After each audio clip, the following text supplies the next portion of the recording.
فَمَن يُرِدِ اللَّهُ، بس جس کے ساتھ ارادہ کرتا ہے اللہ، أَن يَهْدِيَهُ، کہ ہدایت دے دے اس کو، تو پھر اللہ تعالیٰ کیا کرتا ہے؟ يَشْرَحْ صَدْرَهُ لِلْإِسْلَامِ، تو کھول دیتا ہے اس کا سینہ اسلام کے لیے، کیونکہ ہدایت اور گمراہی کس کے ہاتھ میں ہے؟ اللہ تعالیٰ کے ہاتھ میں ہے نا، آپ صلی اللہ علیہ وآلہ وسلم کے ہاتھ میں بھی نہیں تھی۔ تو اللہ تعالیٰ فرماتا ہے کہ جس کے ساتھ اللہ تعالیٰ ارادہ کرتا ہے کہ اس کو یہ راستہ دکھا دے، اس کو ہدایت دے دے، تو اس کا سینہ کھول دیتا ہے اسلام کے لیے۔ اور یہ اتنی بڑی نعمت ہے نا کہ آپ صلی اللہ علیہ وآلہ وسلم کے لیے بھی اللہ تعالیٰ نے فرمایا الم نشرح لک صدرک، کیا ہم نے آپ کا سینہ نہیں کھول دیا؟ اتنا بڑا احسان ہے کہ اس کو باقاعدہ مینشن کیا گیا ہے۔ اسلام کے لیے سینہ کیسے کھلتا ہے؟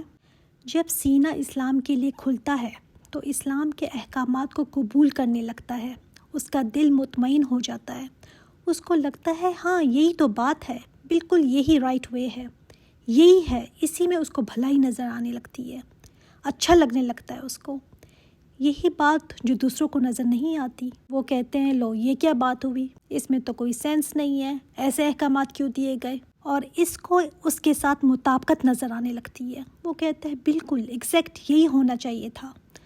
اللہ تعالیٰ باطنی بصیرت عطا کر دیتا ہے اس کو کہ ہر بات اندر تک جاتی ہے، کوئی اس کو اس کی وجہ سے کوئی کمپلیکس نہیں ہوتا، کوئی ٹینشن نہیں ہوتی، اس کو کوئی پریشانی نہیں ہوتی کہ آج میں یہ کیسے احکامات فالو کروں، نہ ہی اس کو اپنے آپ کو بہت زیادہ منانا پڑتا ہے۔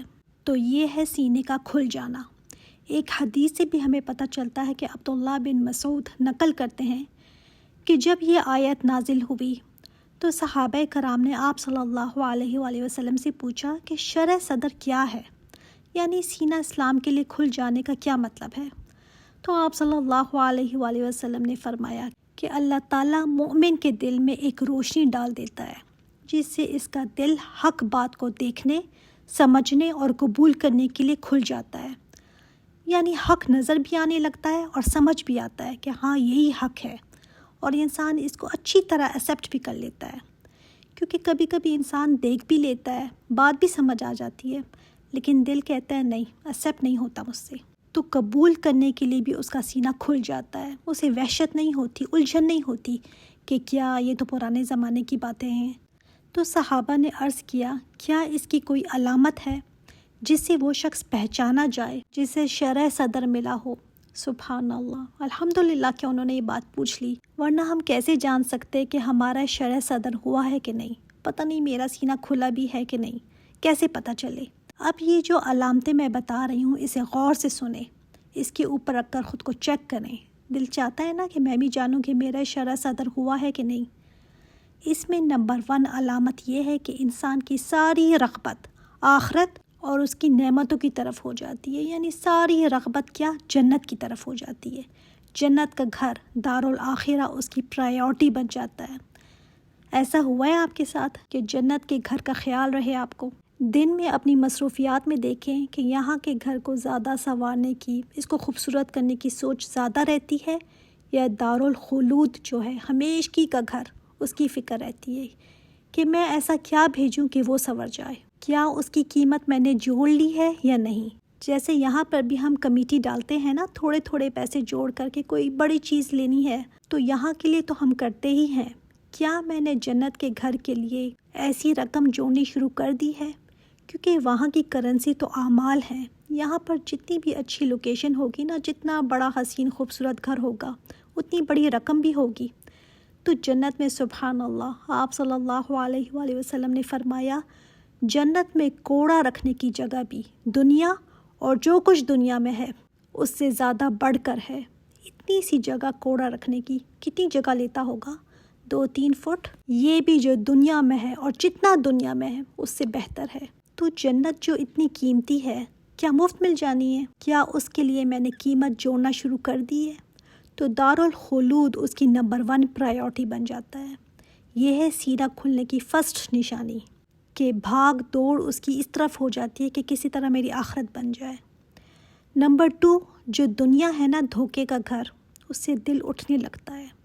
اب یہاں کی خواہشات، لذت، اس میں اس طرح اب دل نہیں لگتا، مزہ نہیں آتا، دل ویسے انوالو نہیں رہتا جیسے پہلے ہوا کرتا تھا، کیونکہ اب اللہ نے یہ سینہ اسلام کے لیے کھول دیا ہے۔ زندگی تو گزارنی ہے لیکن دل اٹھ گیا ہے۔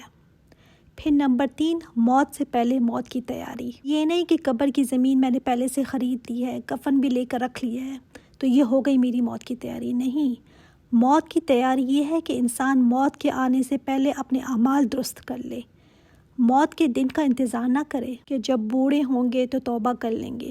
ہم تو اسی کا انتظار کرتے ہیں نا۔ کل کی میری فلائٹ ہو پاکستان کی تو تیاری میں کب کروں گی؟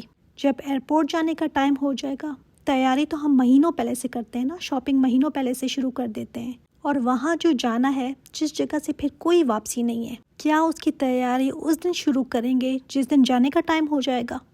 اس سے زیادہ بے وقوفی کیا ہو سکتی ہے؟ لیکن جس کا سینہ کھل جائے نا، وہ پہلے سے تیاری شروع کر دیتا ہے، پہلے سے اپنے لیے آگے چیزیں بھیجنا شروع کر دیتا ہے۔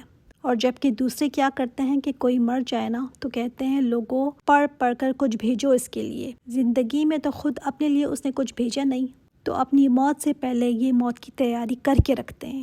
تو یہ 3 سائنس بتائے ہیں آپ صلی اللہ علیہ وآلہ وسلم نے۔ اب ہم تینوں پر خود کو رکھ کر دیکھیں۔ کسی کا ہو سکتا ہے تھوڑا سینہ کھلا ہو، پورا نہ کھلا ہو، ایک چیز اندر آئی ہو، کسی کا ہو سکتا ہے 2 چیزیں اندر آئی ہوں، اور کسی کی ہو سکتا ہے تینوں کی تینوں چیزیں اندر آئی ہوں۔ تو اس کا پورا سینہ اسلام کے لیے کھل گیا۔ اسلام اس کو اب مشکل نہیں لگتا، سبمٹ کرنے کو تیار ہے یہ، اور اس کو پھر سکون آتا ہی اس میں ہے کہ سبمٹ کر دے، اس کو مزہ آنے لگتا ہے، اس کی زندگی ہی یہ بن جاتی ہے۔ تو دعا کیا کریں اپنے لیے، رب اشرح لی صدری، کہ اللہ میرے سینے کو کھول دے۔ اسی کے آگے یہ بتایا گیا ہے کہ جب سینہ نہ کھلا ہو تو پھر کیا ہوتا ہے؟ وَمَن يُرِدْ أَن يُضِلَّهُ، اللہ جس سے ارادہ کرے کہ بھٹکا دے اس کو، يَجْعَلْ صَدْرَهُ ضَيِّقًا حَرَجًا، اللہ تعالیٰ اس کے لیے اس کے سینے کو تنگ کر دیتا ہے۔ حرج جکڑا ہوا، اور ضیقاً جب سپیس کم ہوتی ہے نا، ٹائٹ ہوتی ہے، وہ ہے ضیق۔ اور حرجن کیا ہے؟ جب ریسٹرکشنز اس پر لگتی ہیں نا، تو انسان جس پر بہت زیادہ پابندیاں لگی ہوں نا، تو وہ جیسے بہت گھٹا محسوس کرتا ہے۔ جیسے بعض دفعہ بڑے بڑے گھروں میں بھی اتنی پابندیاں ہوتی ہیں کہ سانس بھی لینا مشکل ہوتا ہے۔ اب سپیس تو کم نہیں ہے مگر گھٹا ہوا ہے، تو اللہ تعالیٰ اس کے سینے کو ایسے تنگ کر دیتا ہے کہ جیسے کوئی چیز انٹر ہونے کی جگہ ہی نہیں ہے، اتنی تنگ جگہ ہے، سینہ گھٹ رہا ہے۔ یعنی یہ دین کے احکامات، دین کی باتوں کو جب سنتا ہے نا، اب اندر سپیس نہیں ہے تو دور دور سے اس کو ہوتا ہے کہ بس مجھے نہ بتاؤ، پتہ ہے مجھے ساری باتیں، مجھے اور نہ بتاؤ۔ کوئی نئی مسلمان تو نہیں ہوئی نا، میں نہیں سن سکتا یہ۔ جب مجلس میں ان کے سامنے اللہ تعالیٰ کی باتیں شروع کرتا ہے تو ان کو ایسے لگتا ہے کہ سانس ان کو نہیں آ رہی، اتنے زیادہ یہ انکمفرٹیبل ہوتے ہیں، ادھر ادھر ہونے لگتے ہیں۔ تو یہی مثال اللہ تعالیٰ نے دی ہے کہ ان کا سینہ گھٹتا ہے، تنگی ان کو ہونے لگتی ہے، بالکل ایسے كَأَنَّمَا يَصَّعَّدُ فِي السَّمَاءِ، جیسے کوئی آسمان کی طرف چڑھ رہا ہو۔ چڑھائی پر چڑھنا ہو تو کیسی فیلنگ ہو جاتی ہے نا انسان کی، سانس پھولنے لگتا ہے، دم گھٹنے لگتا ہے۔ جیسے جیسے ہائٹ پر جائیں گے آکسیجن بھی کم ہونے لگتی ہے، تو انسان کو لگتا ہے میری جان ہی نکلنے لگی ہے بس۔ تو ان کی حالت یہ ہو جاتی ہے کہ اسلام کے احکامات، اسلام کی باتوں سے ان کو ایسے تنگی ہونے لگتی ہے، سینہ نہیں کھلا ہوا نا، دور بھاگتے ہیں اس سے، ایکسیپٹ نہیں کر پاتے، ان کو ایسے لگتا ہے ہمیں سانس نہیں آ رہی ہے۔ اب آپ کو سمجھ آ گئی ہوگی کہ بعض لوگ کیوں اتنا زیادہ دور بھاگتے ہیں، اس لیے کہ ان کا سینہ نہیں کھلا ہوا، ان کے سینے میں حرج ہے اور ضیق ہے، تنگ بھی ہے اور جکڑا ہوا بھی ہے۔ اس کو ایکسیپٹ کرنا ان کے لیے اتنا ہی تکلیف دہ ہے جتنا چڑھائی پر چڑھنا، سارا مسئلہ ہی اندر کا ہے۔ كَذَلِكَ يَجْعَلُ اللَّهُ الرِّجْسَ عَلَى الَّذِينَ لَا يُؤْمِنُونَ، اس طرح اللہ تعالیٰ ڈال دیتا ہے ان پر نجاست، گندگی، فلتھ، ان لوگوں پر جو ایمان نہیں لاتے، جو مانتے نہیں ہیں نا، ان کے دلوں میں کیا ہو جاتا ہے؟ گندگی، شیطانی وسوسوں کی، ایسے ان کو شیطان گھیرے رکھتا ہے کہ اس طرف آ ہی نہیں پاتے۔ تو ایسے لوگوں پر اللہ تعالیٰ رجس ڈالتا ہے۔ اللہ تعالیٰ ہمارے سینوں کو بھینچنے اور تنگی سے محفوظ رکھے، آمین۔